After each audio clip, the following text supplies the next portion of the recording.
Hi friends, welcome to కొత్తగా చందమామ కథలు. ఈరోజు మనం దాచిపెట్టిన వీలునామా అనే కథ చెప్పుకుందాం. 500-600 సంవత్సరాల క్రితం చైనా దేశంలోని ఒక రాష్ట్రానికి నీ షౌచియన్ అనే రాజప్రతినిధి ఉండేవాడు. ఆయన బోలెడంత డబ్బు, ఇళ్ళు, పొలాలు సంపాదించాడు. ఆయనకి షాన్చి అని ఒక్కడే కుమారుడు. అతనికి పెళ్ళి అయ్యాక తల్లి చనిపోయింది. ఆ తర్వాత రాజప్రతినిధి అయిన నీ షౌచియన్ తన ఉద్యోగానికి రాజీనామా పెట్టి ఇల్లు పొలాలు చూసుకోసాగాడు.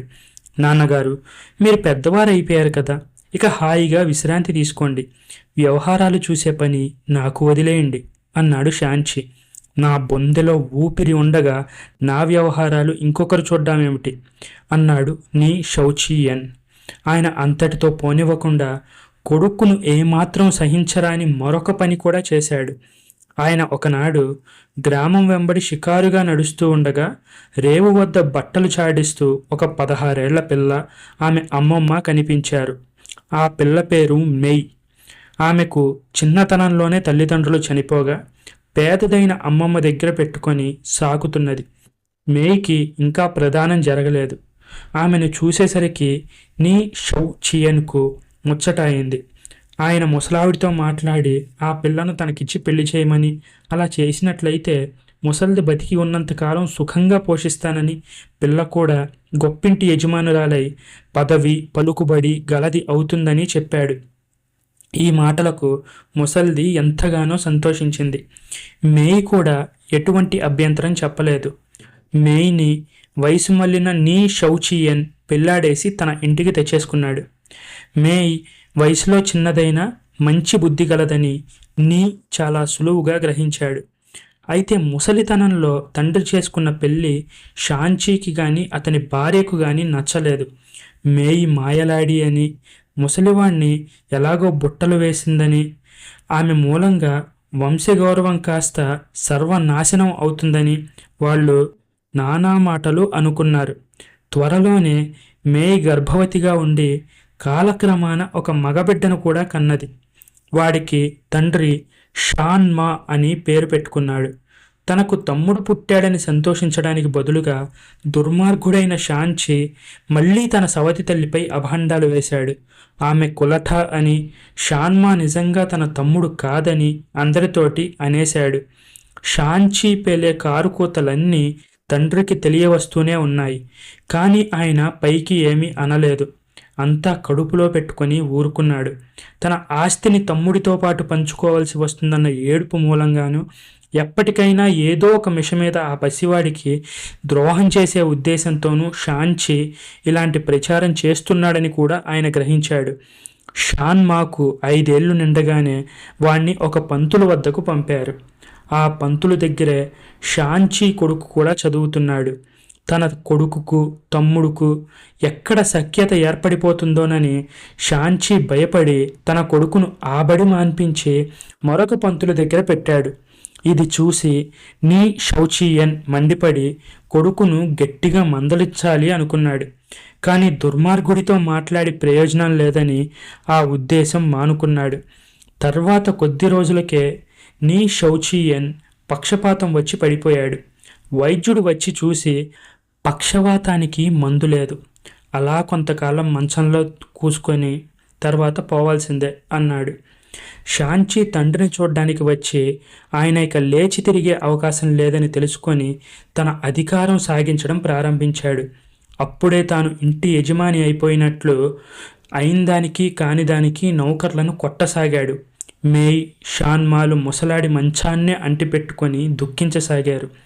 నీ షౌచెన్ తన అవసాన కాలం ఆసన్నమైందని గ్రహించి ఒకనాడు తన పెద్ద కొడుకైన షాన్చిని పిలిపించాడు. అతనికి ఒక పుస్తకం ఇచ్చాడు. ఆ పుస్తకంలో నీ ఆస్తి తాలూకు వివరాలు ఉన్నాయి. ఆయన తన పెద్ద కొడుకుతో, షాన్మా 5 ఏళ్ల పసివాడు, కొంతకాలం వాడు ఎవరో ఒకరి పోషణలో ఉండి తీరాలి. వాడి తల్లి కూడా పొలం పుట్రా చూసుకోదగినంత వయసు కలది కాదు. అందుచేత ఆస్తిలో వాళ్ళకిప్పుడు నేను వాటా ఇవ్వడం లేదు, అంతా నీ పరమే చేస్తున్నాను. షాన్మా పెద్దదయ్యాక వాడికి పెళ్లి చేయి, వాడికి ఒక చిన్న ఇల్లు 10 ఎకరాల పొలము ఇవ్వు, లేకపోతే వాడు ఇంటికి తిండికి ఇబ్బంది పడగలడు. ఈ విషయాలన్నీ ఈ పుస్తకంలో రాస్తున్నాను. మీరు విభాగాలు పడడానికి ఇది ఆధారంగా ఉంటుంది. నా రెండో భార్య తిరిగి పెళ్ళాడాలి అనుకునే పక్షంలో ఆమెను పెళ్ళాడని ఆపకు.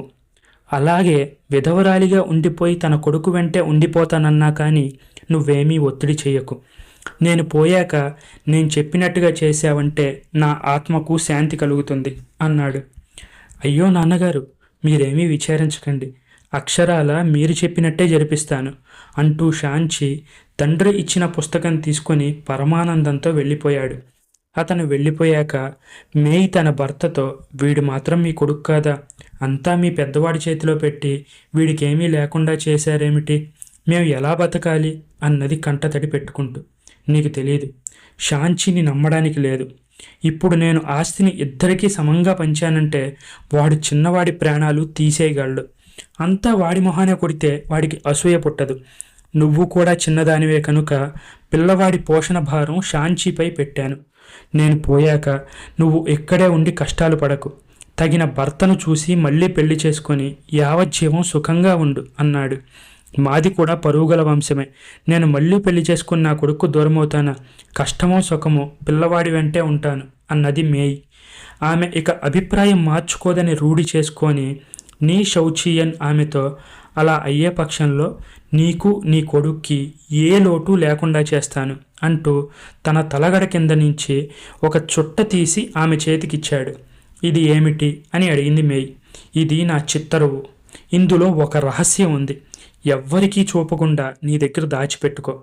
నీ కొడుకు పెరిగి పెద్దవాడయ్యాక వాడికి షాంచి సహాయం చేయడానికి నిరాకరించినట్టయితే ఈ ప్రాంతాలకు తెలివిగలవాడు, న్యాయబుద్ధి గలవాడు అయిన న్యాయాధికారి వచ్చినప్పుడు ఆయనకి చిత్తరువు చూపించి ఫిర్యాదు చేయి. ఈ బొమ్మను శ్రద్ధగా చూశాక ఆయన నీకు నీ కొడుకు సుఖంగా జరిగిపోయేలాగా తీర్పు చెబుతాడు అన్నాడు నీ షౌచియన్. ఆ తర్వాత కొద్ది రోజులకు ఆయన చనిపోయాడు. తండ్రి చావగానే షాంచి తాళపు చెవులన్నీ స్వాధీనం చేసుకున్నాడు. ముసలివాడి అంత్యక్రియలు పూర్తయ్యాక ఇల్లు మరమ్మత్తు చేసే మిష మీద తన సవతి తల్లిని, సవతి తమ్ముణ్ణి వాళ్ళ గదుల్లో నుంచి కదిలించి దొడ్లో ఉండే 3 గదుల కుటీరంలో వారికి నివాసం ఏర్పాటు చేశాడు. వాళ్లకు చాకిరీ చేయడానికి ఒక చిన్న పిల్లను మాత్రమే ఇచ్చాడు. రోజు వారికి కావలసినంత బియ్యం మట్టుకు పంపేవాడు. కూర నార పంపేవాడు కాదు. కూరలకు, ఇతర ఇంటి ఖర్చులకు అవసరమైన డబ్బు మేయి కుట్టు పని చేసి సంపాదించేది. షాంచి తన మనుషుల్లో ఒకరిని సవతి తల్లి వద్దకు తిరిగి పంపి ఆమె తిరిగి పెళ్లాడితే బాగుంటుందని చెప్పించాడు. మనువులు కుదిర్చే వాళ్లను కూడా ఆమె వద్దకు పంపించాడు. తాను చచ్చినా సరే తిరిగి పెళ్ళాడనని మేయి అందరితోనూ చెప్పేసింది. ఆ తర్వాత షాంచి ఆమెను గురించి, ఆమె కొడుకును గురించి పట్టించుకోవడం మానేశాడు. ఏళ్లు దొర్లిపోయాయి. షాన్మా 14 ఏళ్లవాడయ్యాడు. ఒకనాడు వాడు తన తల్లితో, అమ్మ, నాకు సిల్కు బట్టలు కుట్టించు అన్నాడు. డబ్బు లేదన్నది తల్లి. మా నాన్న రాజప్రతినిధి, ఉన్నది ఇద్దరమే కొడుకులం. అన్నకు అంత డబ్బుంటే నా కొత్త బట్టలకు డబ్బెందుకు లేకపోవాలి? నీ దగ్గర లేకపోతే అన్నను అడుగుతాను అన్నాడు తల్లి. తల్లి అలా ఎన్నడూ చేయవద్దని చెప్పింది. అందుకని వాడు తల్లికి తెలియకుండా అన్న వద్దకు వెళ్ళాడు. నాన్న చాలా గొప్పవాడు, కానీ నేను వేసుకునే బట్టలు చూసి అందరూ నవ్వుతున్నారన్నా. నాకు కొంత సిల్కు ఎప్పించు, కొత్త బట్టలు కుట్టించుకుంటాను అన్నాడు. కొత్త బట్టలు కావాలంటే మీ అమ్మని అడుగు అన్నాడు షాంచి. ఆస్తి చూస్తున్నది నువ్వే కదన్నా, మా అమ్మ కాదు కదా అన్నాడు షాన్మా. వెధవ, నువ్వు బట్టలాడడానికి వచ్చావా, భాగం ఆడడానికి వచ్చావా? ఆస్తి నాది, నా పిల్లలది, మధ్యలో నువ్వెవడివి అంటూ తమ్ముడి నెత్తిన గట్టిగా ముట్టాడు షాంచి. నెత్తి బొప్పి కట్టి ఏడుస్తూ కుర్రవాడు తల్లి దగ్గరకు పోయి జరిగిన సంగతి చెప్పాడు. వెళ్ళవద్దన్నాను కదా, నీకు జరగవలసిందే అంటూనే తల్లి తన కొడుకు తల నిమిరి తన కన్నీళ్లతో తడిపింది. తర్వాత ఆమె షాంచీకి క్షమాపణ చెప్పి రమ్మని దాసీని పంపుతూ, తెలియక కుర్రవెదవ చెప్పి అన్న మాటలకు కోపం తెచ్చుకోవద్దు అని చెప్పి పంపించింది. అయినప్పటికీ షాంచీ కోపం చల్లారలేదు. ఉదయం తన బంధువులందరినీ పిలిపించి మేయ్ షాన్మాల ఎదుట వారితో ఇలా అన్నాడు. పెద్దలందరూ చిత్తగించాలి. షాన్మాను అతని తల్లిని పోషించడం నాకు ఇష్టం లేదని అనుకోకండి. వాళ్ళను వెళ్ళగొట్టాలనే ఉద్దేశం కూడా నాకు లేదు. కానీ నిన్న షాన్మా వచ్చి నాతో ఆస్తి గురించి తగాదా పెట్టాడు. ఇప్పుడే ఇలా ఉంటే ముందేం చేస్తాడో చెప్పలేం. అందుచేత వాడికి మీ అందరి ఎదుట మా నాన్నగారు రాసిపెట్టిన ప్రకారం వంతు ఇచ్చేస్తాను. తూర్పు వైపున ఉన్న ఇల్లు 29 కుంటల పొలము ఇక నుంచి వారిది. నాన్నగారి వీలునామాలో రాసింది తూచా తప్పడం లేదు. ఇందుకు మీరే సాక్షులు అంటూ తన తండ్రి ఇచ్చిన పుస్తకం చూపాడు. ఇందుకు అందరూ సమ్మతించారు. కొందరికి ఇది అన్యాయమని తోచి కూడా అభ్యంతరం చెప్పక, చేతనైన వాడెవ్వడు తండ్రి ఆస్తి తింటూ కూర్చోడు. కష్టపడి పనిచేసేవాడికి కరువు ఉండడు. ఏమీ లేకపోయినా జీవితం ప్రారంభించి లక్షాధికారులైన వారు ఉన్నారు అన్నాడు. తరువాత తల్లి కొడుకులు తమకున్న కొద్ది సామాన్లతో తూర్పు ఇంటికి వెళ్ళిపోయారు. అది చాలా పాత ఇల్లు. చాలా గదులు వర్షం పడితే కురుస్తాయి కూడా. 1-2 మంచి గదులు శుభ్రం చేసుకొని వారు వాటిలోనే కాలక్షేపం చేయసాగారు. వారి వంతు వచ్చిన భూమి కూడా మట్టి పర్ర. పంటలు పాడైన ఏడు అందులో నుంచి చల్లినన్ని గింజలు కూడా చేతికి రావు. కొద్ది కాలం గడిచింది. వారుండే గ్రామానికి ఒక కుశాగ్ర బుద్ధి అయిన న్యాయాధికారి కొత్తగా వచ్చినట్లు మేయికి తెలియవచ్చింది. ఆ గ్రామంలో కొంతకాలం క్రితం ఒక దర్జీవాడిని ఎవరో హత్య చేశారు. దర్జీవాడి భార్య గ్రామంలోని ఒక మనిషిపైన హత్యానేరం మోపి పాత న్యాయాధికారి వద్ద ఫిర్యాదు చేసింది. ఆ న్యాయాధికారి ఆ ఆరోపణను నమ్మి ముద్దాయికి మరణశిక్ష విధించాడు. ఇంతలో కొత్త న్యాయాధికారి వచ్చి అసలు హంతకుణ్ణి యుక్తిగా కనిపెట్టి నిర్దోషి అయిన ముద్దాయిని విడిచిపెట్టాడు. ఆయన్ను అందరూ మెచ్చుకున్నారు. అలాంటి వాడి ద్వారానే తనకు తన కొడుక్కు న్యాయం జరగాలనుకొని తన భర్త చిత్తరువు తీసుకెళ్లి న్యాయాధికారికి ఇస్తూ, షాంచి నా భర్త ఆస్తి అంతా స్వాధీనపరుచుకొని నా కొడుక్కి సగభాగం ఇవ్వడం లేదు. తమరు న్యాయం జరిపించాలి. పోయేటప్పుడు నా భర్త ఈ చిత్తరువును నాకిచ్చి తన అసలు వీలునామా రహస్యం ఇందులో ఉందని, తెలివైన న్యాయాధికారి ఈ రహస్యం తెలుసుకోవచ్చునని అన్నది. న్యాయాధికారి ఆమెను పంపేశాడు. చిత్తరువు కేసి చాలాసార్లు చూశాడు. కానీ ఆయనకి ఏమీ బోధపడలేదు. చివరికి ఆయన గుడ్డకు అంటించి ఉన్న బొమ్మను ఊడదీయగా బొమ్మ చాటున ఒక కాగితంలో ఇలా రాసి ఉంది: నేను వృద్ధుణ్ణి. నా రెండవ కొడుకు షాన్మా పసివాడు. నా పెద్ద కొడుకు షాంచి దుర్మార్గుడు. వాడు తమ్ముడికి ద్రోహం చేయవచ్చు. నా పొలాలు 2 భవంతులు షాంచీకి ఇచ్చివేస్తున్నాను. తూర్పు వైపున ఉన్న ఇల్లు మాత్రం షాన్మాకు చెందవలెను. ఆ ఇల్లు పాతదైనప్పటికీ దీని యొక్క తూర్పు గోడ కింద ఉన్న 5 జాడీలలో 20 మణుగుల బంగారం గల వెండి, పడమటి గోడ కింద అలాగే 5 జాడీలలో 20 మణుగుల వెండి, 6వ జాడీలో 4 మణుగుల బంగారము ఉన్నది. భూమికి ప్రత్యామ్నాయంగా ఈ వెండి బంగారాలు నా చిన్న కొడుకైన షాన్మాకి చెందవలెను అని తన స్వహస్తాలతో రాశాడు. దీనిపైన ముసలివాడి సంతకము, తేదీ ఉన్నాయి. మర్నాడు న్యాయాధికారి షాంచీని పిలిపించాడు. ఆయన అతడితో, నీ పైన మీ సవతి తల్లి ఫిర్యాదు తెచ్చింది. నీవు మీ సవతి తమ్ముడికి సక్రమంగా నీ తండ్రి ఆస్తిలో భాగం పంచలేదట కదా, ఆ సంగతి నిజమేనా అన్నాడు. ప్రభువులు చిత్తగించాలి. నా వద్ద మా తండ్రి గారు రాసిన వీలునామా ఉంది. అందులో ఆయన నా తమ్ముడికి ఏమేమి ఇవ్వమని రాశారో అదంతా ఇచ్చేశాను. ఆ వీలునామాను తమరు కూడా చిత్తగించవచ్చు అన్నాడు షాంచి. సరే, రేపు ఉదయం నేను స్వయంగా మీ ఇంటికి వచ్చి మీ తండ్రి గారి వీలునామా స్వయంగా చూశాక తీర్పు ఇస్తాను అన్నాడు న్యాయాధికారి. ఆయన షాంచీని పంపేసి మర్నాడు ఉదయం షాంచి ఇంటి వద్ద కొడుకుతో సహా హాజరు కావాల్సిందని మేయికి వర్తమానం పంపాడు. షాంచి మర్నాడు ఉదయం తన ఇంటి చావడిని చక్కగా అలంకరించి న్యాయాధికారి కూర్చోడానికి వీలుగా ఒక కుర్చీ మీద పులితోలు పరిపించి తన బంధువులందరినీ పెందలాడే రమ్మని కబురు పెట్టాడు. వారంతా వచ్చారు. త్వరలోనే మేనా కుర్చీ ఎక్కి భటులను వెంట పెట్టుకొని న్యాయాధికారి వచ్చాడు. బోయీలు మేనా కుర్చీని వాకిలి దగ్గరగా దించారు. న్యాయాధికారి వాకిలి దాకా వచ్చాడు. ఎవరో కనిపించినట్టుగా వంగి మర్యాద చేసి లోపలికి దారి చూపుతూ దయచేయండి అన్నాడు. ఆ తర్వాత ఆయన ఎవరినో వెంట పెట్టుకుని వచ్చేవాడిలా మాట్లాడుతూ లోపలికి వచ్చి ఆ కనపడని వ్యక్తికి పులితోలు కుర్చీ చూపించి ఆ ఆసనం అలంకరించండి అంటూ తాను మరొక కుర్చీలో కూర్చున్నాడు. ఆయన ఇంకా ఎవరితోనో మాట్లాడుతున్నట్టుగా, మీ భార్య గారు నా వద్ద ఫిర్యాదు చేశారు. ఆ విషయం ఎలా పరిష్కరించాలని తమరి సలహా? ఓ అవునా, అలాగా. మీ పెద్ద అబ్బాయి ప్రవర్తన ఏమీ బాలేదే. అసలు మీ చిన్న కుమారుడికి ఏమి ఇద్దామని మీరు అనుకున్నారు? తూర్పిల్ల. మరి అతను బతికే ఉపాయం అలా చెప్పండి. చిత్తం, అలాగే చేస్తాను. అదంతా మీ చిన్నవాడికేనా? మీరు చెప్పిందంతా నేను అమలు జరిపిస్తానులేండి అన్నాడు. న్యాయాధికారి ఏదో దెయ్యంతో మాట్లాడుతున్నాడనుకొని అక్కడ చేరిన వారంతా కంగారు పడ్డారు. వారాయన్ని పలకరించడానికే భయపడ్డారు. చివరికి ఆయన లేచి నిలబడి వంగి, సరే ఇక నాకు సెలవిప్పిస్తారా అని మళ్ళీ నిటారుగా నిలబడి ఆశ్చర్యంతో చుట్టూ కలజూశాడు. తర్వాత ఆయన షాంచీ కేసి తిరిగి, ఇప్పటి వరకు నాతో మాట్లాడారు, ఇంతలో మీ నాన్నగారు ఎటు వెళ్ళారు?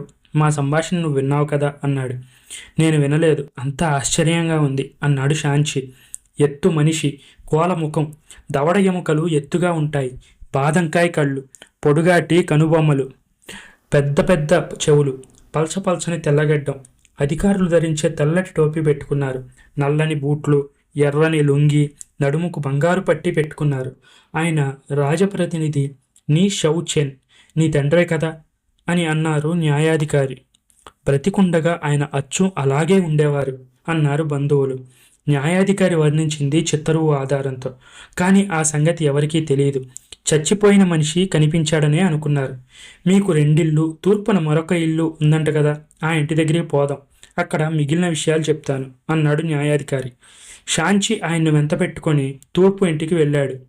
ఈ ఇంటిని మీ తమ్ముడికి ఇవ్వడం నీకు సమ్మతమేనా అని న్యాయాధికారి అడిగాడు. చిత్తం చిత్తం అన్నాడు అన్న.